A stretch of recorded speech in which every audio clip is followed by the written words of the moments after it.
The only people who use those terms are Sahajiyas.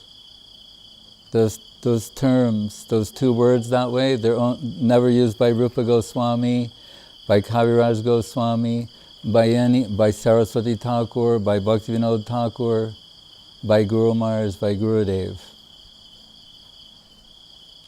So, this is the problem, is that we want to hear about things that are not relevant to us, that are beyond our adhikar capacity. So Srila Saraswati Thakur wrote in his Prakrita Rasa Shatadushini, 100 Faults of Sahajiyaism, modeled after Madhvacharya's Mayavad Shatadushi, 100 Faults of Mayavad. There are innumerable, just as with Sahajiyaism. There are innumerable faults, but he points out 100 principal ones. Some are that, he says that actual devotees in the Rupa Nuga line, they do not give instructions to those which is beyond their adhikar, their capacity. So, to want to discuss these things, what is the purpose? Srila Guru Maharaj would fold his hands, bow his head, and describe these as high talks, coming from a low place, or high talks coming from the mean mouth. He mentions repeatedly that passport is not sufficient to enter that domain. Visa is necessary. Right? Passport is the general thing. Like the famous Bhagavatam sloka, Aruhya Krichchena Param Padam Tatak Patanti Adho Anadrita Jasmad Angraya. They leave the gravitational pull of the mundane world, approach the outskirts of the spiritual world, but again have to come down, right? Neglecting the lotus feet of Krishna, not taking shelter of the lotus feet of Krishna, not recognizing that the plane we're attempting to enter is seva mayoyam loka. So only out of a service necessity can we enter there. Only out of service necessity can we move in that plane. Right? It is not imaginary, it is not wishful thinking, it is not pretty pictures. It is reality.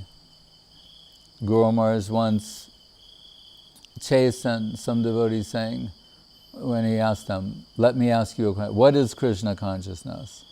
And they gave a variety of nebulous answers, to which Srila Guru Maharaj said, it is reality, and it's in your interest to acquaint yourself with this reality. Right? So, it is a question, in the famous sloka in the Bhagavatam, Vikriditam Brajabadu Biridam cha Vishnu Sradhanvato Anushranaya Dattavarna Yedyak. How is this being presented by our Guru Varga? That is all important. Not just to get information or data. It's not data transfer or information transfer. But as indicated in the beginning of the Bhagavatam, Tene Brahma Hrida, a heart-to-heart transaction. So from the heart of the Guru Varga into the heart of the Shisha, then we can get something substantial. Not out of curiosity.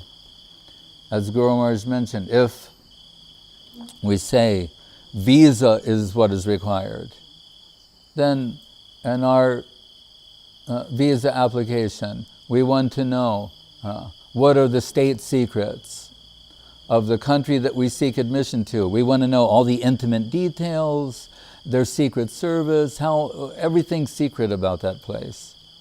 Then naturally, we won't be looked upon favorably.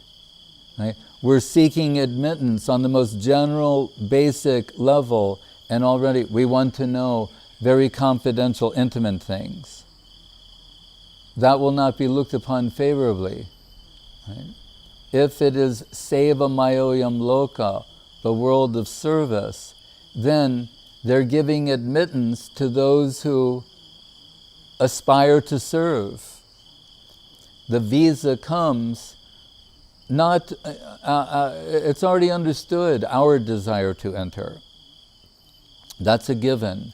But the visa is granted when that country we seek admission to determines that it's in their interest to give you admission. Right?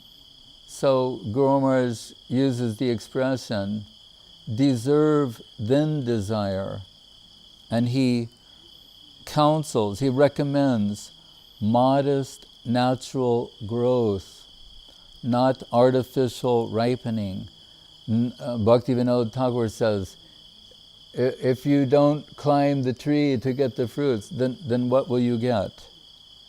So all these things are sacrosanct, they are super sacred. And if they are not approached in the most cautious way, they're likely to be misunderstood, misinterpreted. Guru Maharaj said, we cannot, we're having difficulty distinguishing between the mind and the intellect. Right? But then we want to know the fine details of the Paramatma world, of the super subjective world. That it won't be helpful to us. We need to proceed very, very cautiously. So whenever Srila Guru Maharaj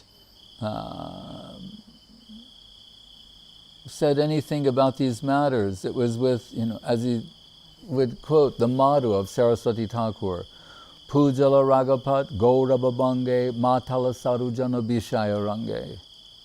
That, what you're talking about, that's Ragamarg, the Ragamarg world. How the Ragamarg world operates. Right? And who's who in the Ragamarg world. Right? It's like Siddha Pranali. Guru Maharaj mentioned quite simply, it's a practice for who? Siddhas. We say, whoa, and it says this, it says that. Yes, and who is it meant for? It's meant for Siddha, those who have already achieved a certain level of perfection, because it's a dynamic substance, growing, developing, demanding.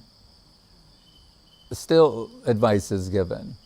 When I asked Srila Guru Maharaj, I said, we hear from you, we've heard from Srila Prabhupada, that the confidential literature of Rupa Goswami and others, that Srila Saraswati Thakur forbid his followers from reading these things.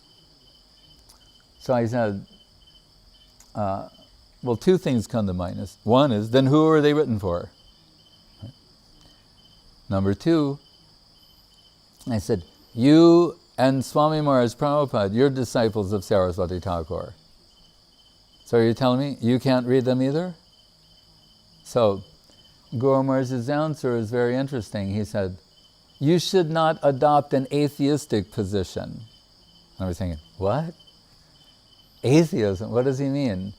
And what he meant was, this life is all in all. So if you don't get access to these things at this time, it's forever out of your reach? He said, no. If you understand or subscribe to the most basic understanding of, Atma Gyan, the eternality of the soul, then you can understand when this is like students, Parokshavada Bedo Yam Balanam Anushashanam, they're given textbook, subject matter, teachings that are appropriate to their grade. That's another meaning of Adhikar, is grade, what your level is. I remember when my eldest brother, who's 8 years older than me, came back from his first year at college. That means he was like 18, I was 10. He had a book. It said something like, Introduction to Philosophy. So I said, naively, I said, what is philosophy? And then, I mean, he's not known to be a great philosopher, but he said, he started telling me some things. Like, they say, being is. It's like very Tao, like, being is. Zen, Tao, Or he said they describe how people address God by different names and different understandings. Anyway, I thought, let me try and read this book. So I got the book, and I couldn't understand any of it. I was 10, he was 18, and it was just a simple thing, Introduction to Philosophy. But although I had some interest to understand these things, it was premature for me to approach them. So by looking at it, the only result was confusion. Right? So when it comes to understanding spiritual substance, you have to understand what is the beginning point. Comes out when Guru Maharaj is challenged in Karachi. He's giving a lecture, and someone says from the audience, if the infinite can be known by the finite, it's not infinite. And Guru Maharaj's immediate answer, if the infinite cannot make himself known to the finite, he's not infinite. Therein lies the prospect of theistic culture. The infinite can make itself known to the finite. That's an extraordinary and a wonderful thing.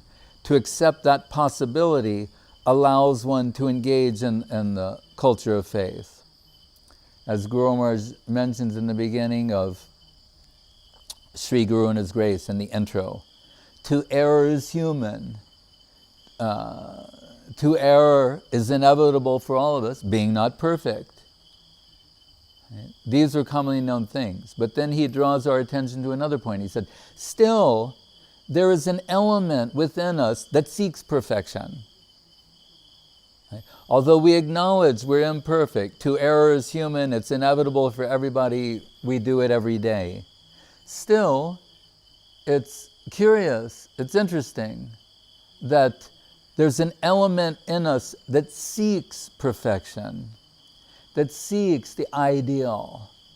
Ideal form, ideal love, ideal beauty, we're always in search of an ideal, even though we know that it's more or less impossible to achieve.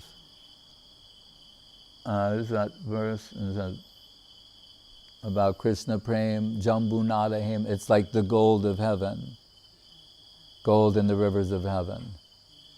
It's not a thing of this world. That doesn't mean it doesn't exist. What is this world? It's the world of misconception. It's the objective world. It's the world of exploitation. It's saying it's not a thing of this world.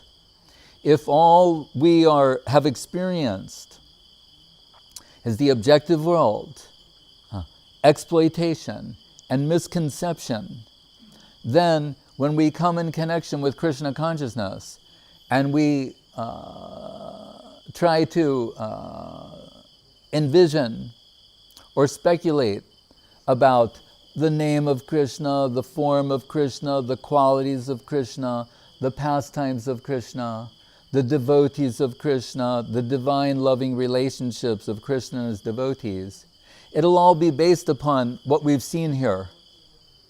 And we'll think it's something like that. That's why if you look at the Krishna book, the book of Krishna, the Srimad Bhagavatam, it's 12 cantos, right? Roughly 18,000 slokas. 10 cantos, or 9 cantos, precede the 10th canto. 9 cantos of discussions of sages on different parts of the universe and different kalpas, different creations.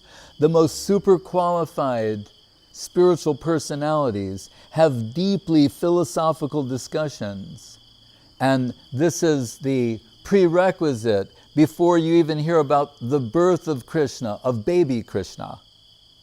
What to speak of those pastimes are with his parents, his boyhood pastimes with the cowherd boys, then later the Kishore Leela with the gopis. So before you get to all that, if we think about 10 cantos, I don't know the exact number, but we can say something like, let's just say,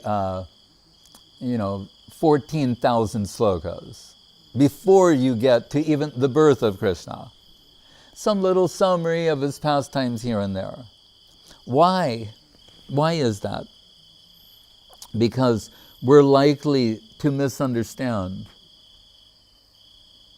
If we hear, Krishna is this age, Radharani is that age, their friends and assistants are like this, they'll think, oh, like we see here. It says, Krishna Rajateka Kela Sarvatam Naralila Naravapu Tahara Swarup Gopa Vesh Venu Kar Navakishore Natabar Naralila Hoy Anurup. We're told the human-like pastimes of Krishna are perfect to express this aprakrita lila. Aprakrita is a very interesting word. Prakrita means mundane, as I said, prakrita sahajyasam. There's also pure sahaja, sahaj. That's with his natural, like ragamarg, etc. But we're told, pujala ragavat gaurava, that we keep above is worshipable in the other world. If we try to bring it down here, it contaminates. What did I say before that? Oh, right, prakrita. So, but it's interesting, Krishna's pastimes, they're called aprakrita. Means, so the word they used, aprakrita, means like mundane, but not. Very similar, but not. Krishna, Prem, Nirmala Bhaskar, Andatama, I forget what is that.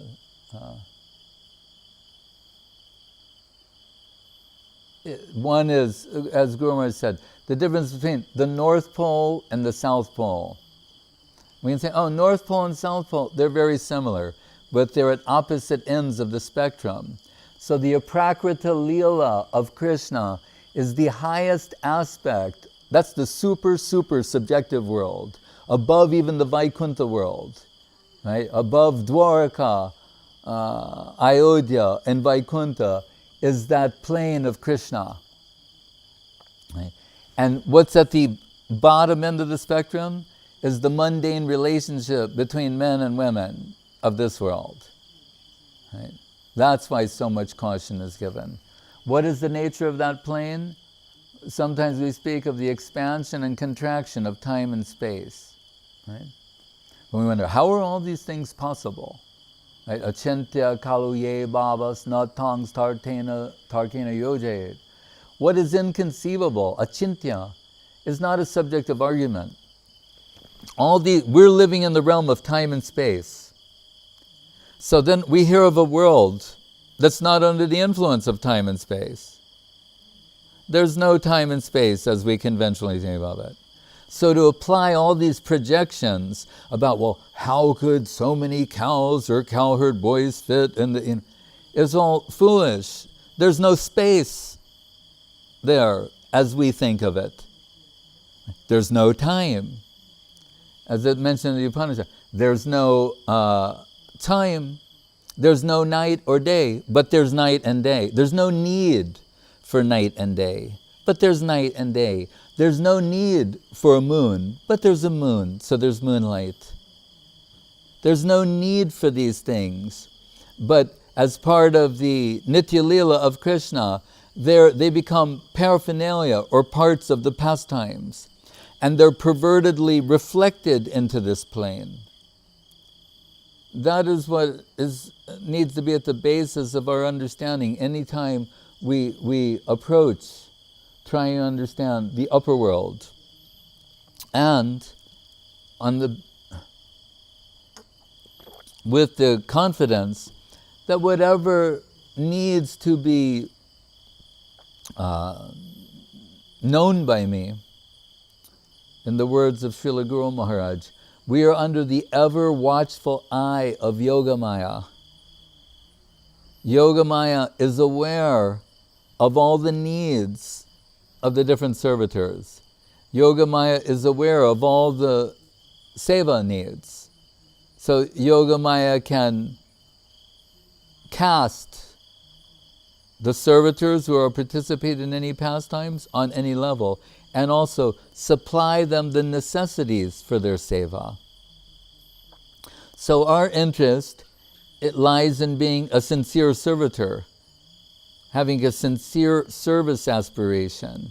If we can maintain that, if it is genuine and real, earnest, then all the necessities for our seva will be supplied to us, including the intimate details necessary of any particular service.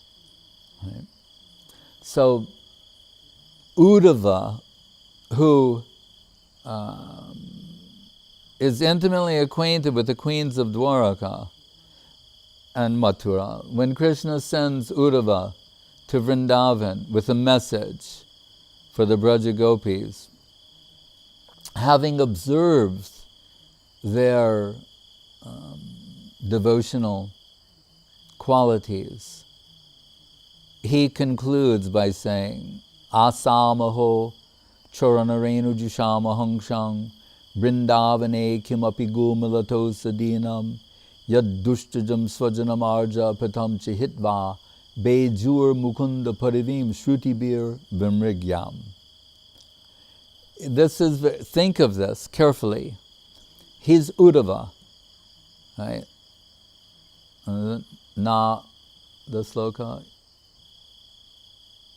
tata priyatama atmayonir nashankara na cha sankarshana nasri naivatma cha yatabhavan.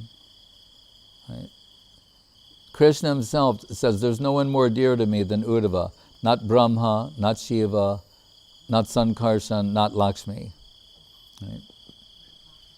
So, that Uddhava, when he visits Vrindavan and observes Radharani and the Braja Gopis and their assistants and friends, right? What is his response to that? Does he say, oh, I want to be one of them? What they're doing? Yeah, oh, I also want to do that. This is the highest thing. This is for me. Right? Uddhava, no less than Uddhava, right? Like Brahma, Shiva, Sukha, Brahma, Shiva, Shiva, what is it? Jiva, Jaya, Virakshitam, Sukha, Shiva, Brahma, Samanitam. That Brahma, Sukha, and Shiva, they're aspiring for some connection with this plane. So no less than Uddhava says, if I could have an atomic presence in that plane, then some of the dust from their holy lotus feet, if I was in the soil like a creeper, and they're moving in the plane of service to Krishna, some of the dust from their holy lotus feet would come upon my head, thereby consecrating my existence. That's an appropriate response. Mahaprabhu in the Shikshastakam, or is it sloka? About Ayi Nanda Tununja Kinkaram Patitam Mam Vishame Bhavam Budho Kripaya Tavapada Pankaja Stitam Sadrushim Duli Sadrushim Vichintaya. Duli, Pada again means dust of the lotus feet. Mahaprabhu is saying, an atomic presence in that plane, that's my aspiration. Right? That's from Mahaprabhu, who's echoing the sentiments of Radharani. Hari Paranaka Koti Prishta Parjanta Simha Tatam Api Kalyantim Pranir Bishtadoham. Rupa Goswami in the Radhastakam praising Radharani saying, like, if we say in general, the lotus feet are the least aspect. Like so many times we're like, why all this talk about feet? Lotus feet, touching the feet, bowing to the feet. What is this? representationally, other than it being, actual genuine spiritual substance, on a representational level, on a symbolic level, that means the lowest aspect, right? This is what is thematically consistent, right? A creeper in the soil, Mahaprabhu, a particle of dust at your lotus feet, always. So it means if you are adjusted properly and you're approaching that plane, Bande Goroshi Charanarvindam, Avishmitis Charanarvinde, right? If you're in the proper frame of mind, heart, soul, consciousness, then you'll make your approach toward the least aspect. That's why the feet are mentioned repeatedly and consistently. Right? And what are you offering? The highest aspect of yourself to the lowest aspect of that plane. That is indicative of proper adjustment, perspective, vision, etc. I will offer the highest aspect of myself to the least aspect of that plane. I think, oh, that's just for the neophytes, right? No. In the Radhastakam of Rupa Goswami, in the first sloka, he takes this principle and applies it to Srimati Radharani to the nth degree, to an infinite degree, by making it even more precise and more extreme. So if the lotus feet are the lowest, then we could say, for the sake of analysis, well, of the feet, what would be the lowest part? Because now that we've gone to that region, then what's the least aspect of the feet? Would be the nails, right? Hariparanaka. That's what we could say, well, this is insane, this is crazy. It's written by Rupa Goswami to teach us something. So he begins to say, Hariparanaka, the nails of the lotus feet of Krishna. Hariparanaka koti prishta parjanta simha. That Srimati Pranera Bishtam, Radharani, she thinks that the least aspect of Krishna's lotus feet, the nails, are millions of times greater than the highest aspect of herself, her life, multiplied millions of times. That's how she thinks. She's the supreme devotee, the supreme servitor. You speak of these things. Rupa, this leader of the juniors, is pointing this out about her mentality, that she thinks the least aspect of Krishna is of infinite greater magnitude than the highest aspect of herself, magnified millions of times. That's the right perspective. That's what's echoed in the statements of Uddhava, even Brahma, Tadburi Bhagyam Iha Janma Kimapyatavyam Yad Gokulepi, etc. Uddhava is more specific. Brahma is saying Vrindavan and the Brijbasis, but Uddhava is saying the Brajagopis. So they are so inconceivably high. We want to worship them and approach understanding of them with the greatest caution and the greatest faithfulness and accuracy and representation, as we've heard from our Guru Varga. Right? So that means that there are appropriate times for that discussion and inappropriate times. We cannot casually enter into those discussions. Srila Guru Maharaj, he, by his divine grace, expressed these things in a small circle, realizing all along it was very high, and almost asking forgiveness for expressing these things. Same thing as he heard from his Gurudev, Srila Saraswati Thakur. That he said, we got the impression sometimes he's speaking about these things to those who were apparently undeserved of hearing. So, back to that 10th canto, after the 9 cantos, then it begins with the birth of Krishna, as Kumar Leela with his parents, gradually to his friends. There's a gradual evolution to the point of expressing certain aspects of the divine loving pastimes of Sri Sri Radha Krishna and the Braja Gopis. And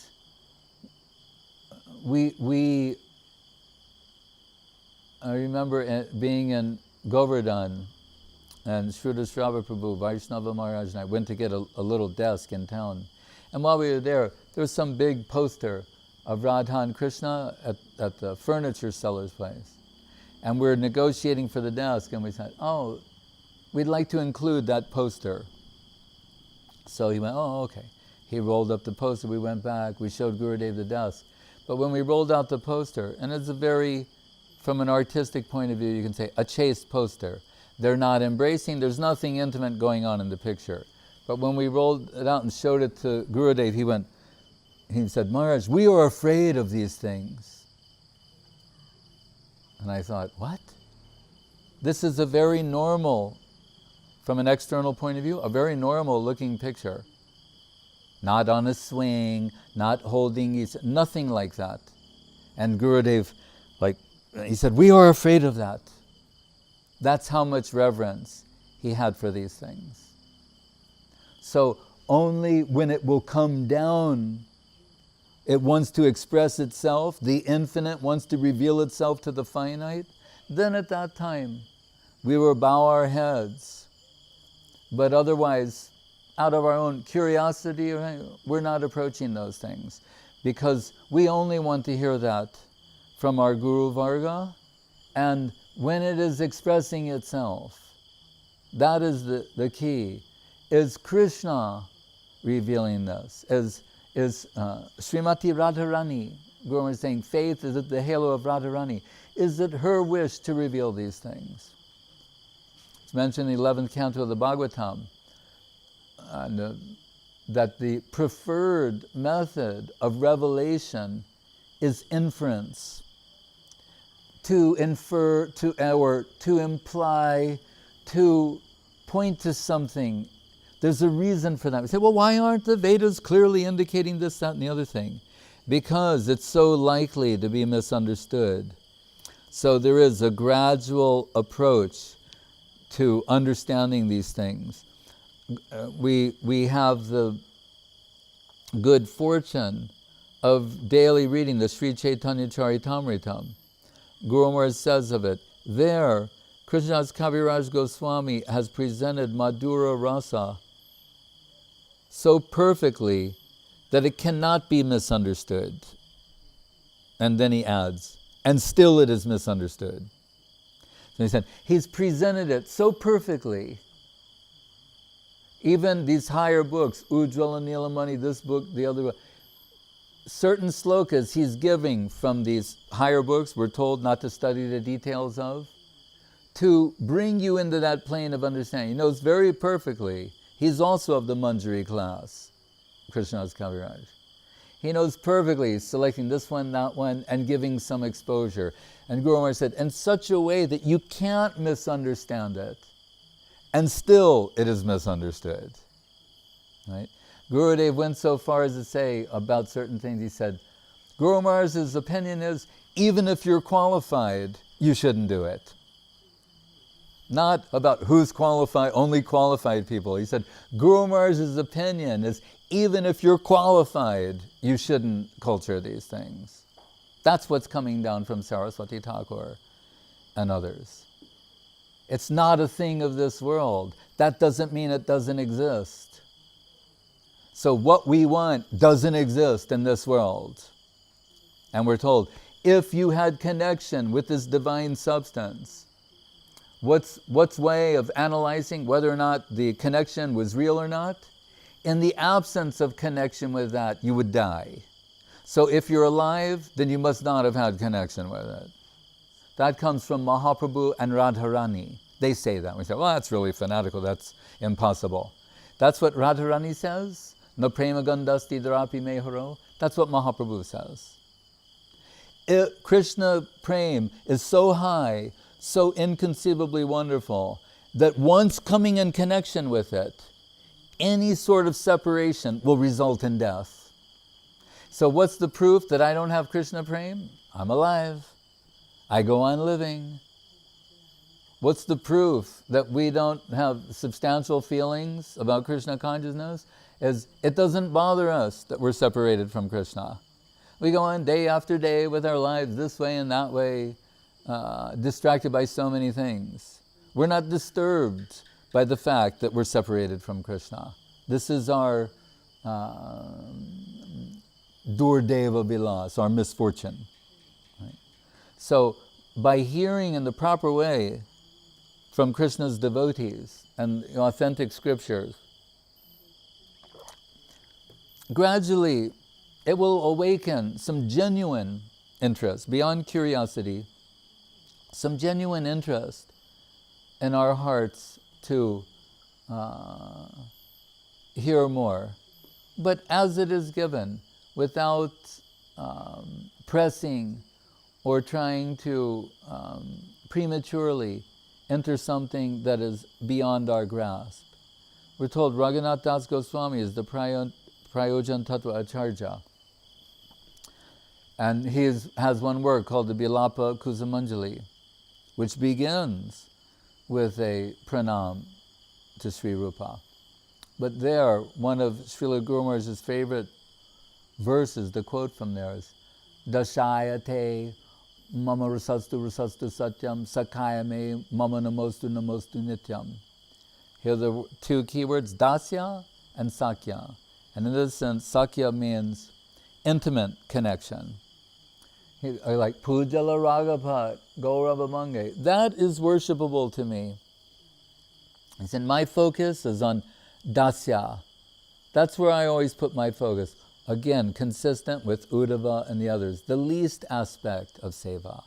The way Rupa Goswami is praising Radharani, the aspiration of Brahma, the aspiration of Shiva, Sukha, and Uddhava. So there must be a connecting thread through all these things. We find that those who have some actual knowledge of these things are cautious to the extreme in dealing with these subject matters. Cautious to the extreme. Right? As Srila Guru Maharaj mentions, well, even in this world, people are discreet about such relationships. So what to speak of the spiritual domain? So it's with the utmost discretion. How much that Sukadeva Goswami does not mention the holy name of Srimati Radharani in the Bhagavatam. In those 18,000 slokas, in a book that is ostensibly about achieving the service of her holy lotus feet, he doesn't mention her name. Think about that. That contradicts how we think, no, you should tell everyone. No, the expert decided not to. And who is his audience? The greatest sages of the universe, of all the different types of spiritual practices, theistic traditions. They're the audience. And what is he thinking? They're not qualified to hear the details of these things. So he speaks in a nebulous way. Then one gopi said this, another gopi said that. That's all he says. He doesn't say who they are. We know in the Bhagavad Arka Marichimala of Bhaktivinoda Thakur, and perhaps quoting Vishwanath Chakrabarti Thakur's Sarartha Dipika Teek, that he'll say, where it says, one gopi said this, that is this one. Vishwanath, that's his specialty, is to supply some of these details. But in the original, it doesn't say that. And different reasons are given for that. One is, it's so confidential. So Guru Maharaj wrote a famous sloka in his introduction to the Bhagavad Arka Marichimala, where he was going to further distill to maybe 300 slokas, where he wrote, Yadamiyam mahima sri bhagavatyam katayam pratipatam anubhutam apya labdavideya tadakila rasa tadakila rasa murti shama lila avalambam madura rasa di sri radha pada padmam prapadye. He gets to the heart of the matter here. He's saying, Yadamiya Mahima Sri the glories of the Bhagavatam, Mahima Sri Bhagavatam Katayam, are really about the glories of Radharani, the person who's not mentioned. That's the secret of this book. We're told in the beginning, Nir Matsarjam. It's all being non-envious of devotees, particularly of her. She's the supreme devotee. That's why we dismiss Mira Bai and others, because they don't give proper recognition to Radharani and her friends and assistants. Right? So we're told in the beginning, you can't enter into the mysteries of Krishna conception if you're envious of his devotees, what to speak of the supreme devotee. Right? So Guru Maharaj says, although her name is not mentioned, at every step of the way, it's meant to take you in the direction of the service of her holy lotus feet, of which the Shama Lila Avalambam, the whole Madhura Rasa is dependent upon her. Janmad Yasya Yataha. Everything is springing from that. All the other rasas are clients. Madhura Rasa is the original. All other rasas are satellites. Madhura Rasa is the original, and of the two, the pastimes of Radha and Krishna. So that means Parakiya Rasa is the origin of everything. This is a mystery that's being revealed in the pastimes of Sri Krishna and at the heart of the matter of Krishna conception. So he's saying, but still her name is not mentioned, only inferred. Aradita, Anaya Radita Nunam Bhagavan Hirar Ishvara. Who stole Krishna away? The one who worshipped him better than everyone else. So her name is hidden in there. Anaya, then Aradita. Radha, Aradhana means the process of worship.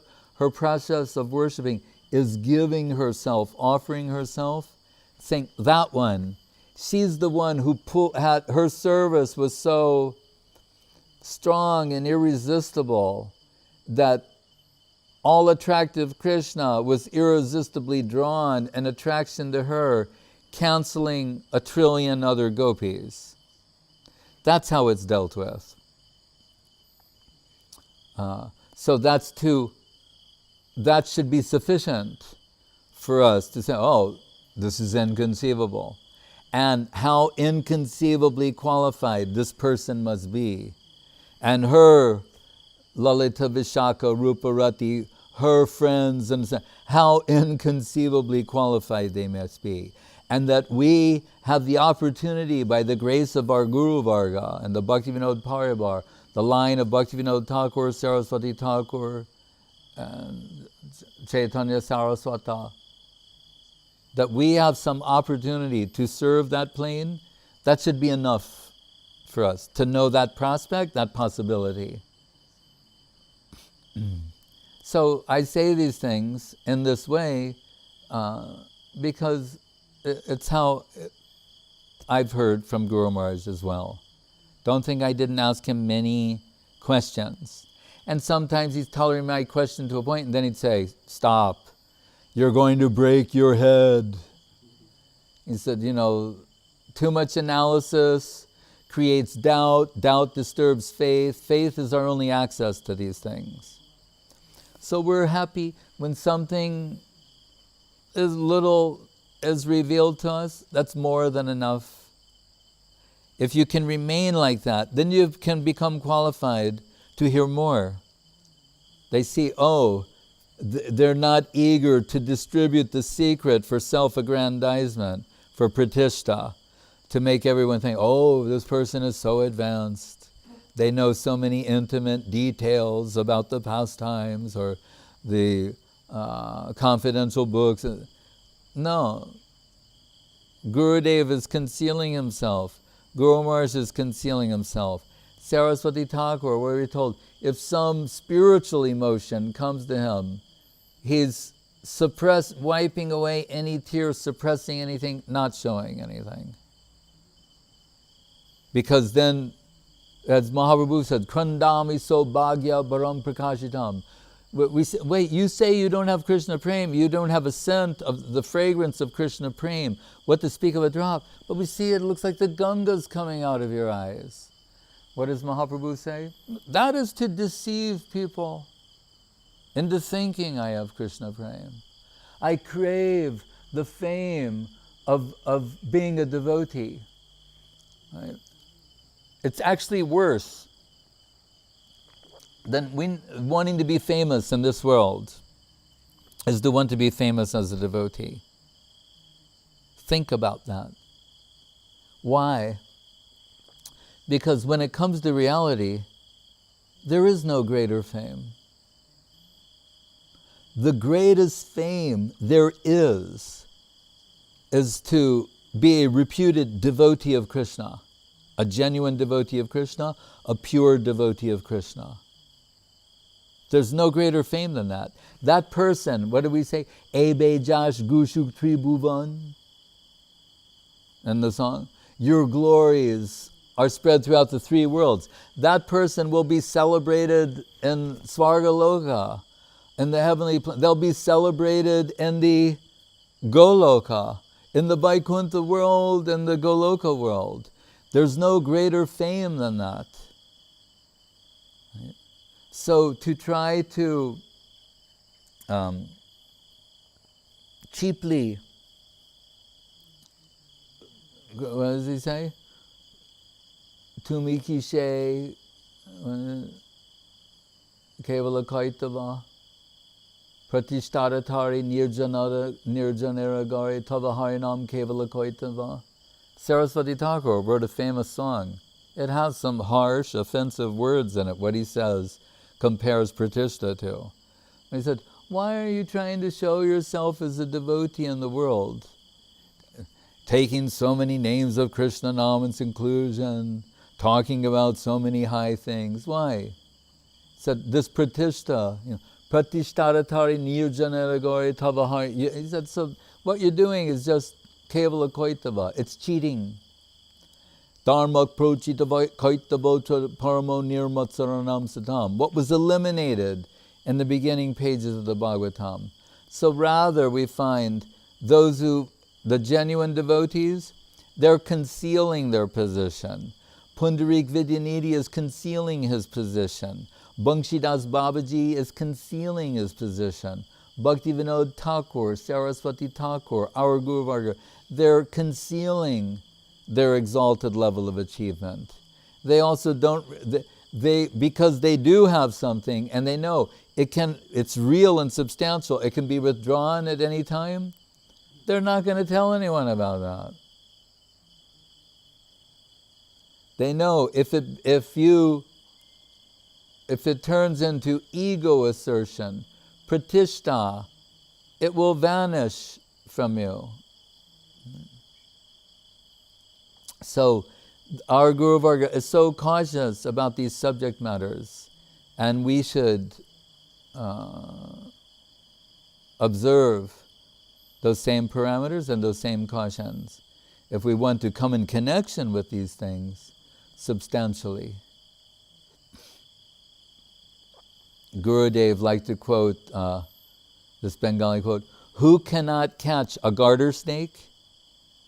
Understand? Wants to catch a cobra, king cobra. Garter snake means, your non-poisonous generic snake. Who cannot catch that snake wants to capture a cobra, a king cobra. I've told this sometimes one girl was asking Gurudev about Siddha Pranali, the practices of liberated souls.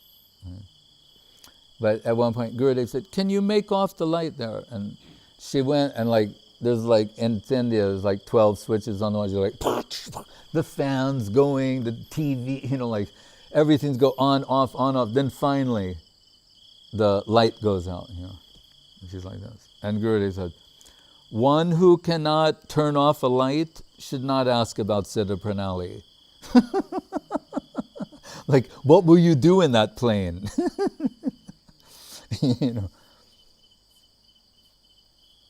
So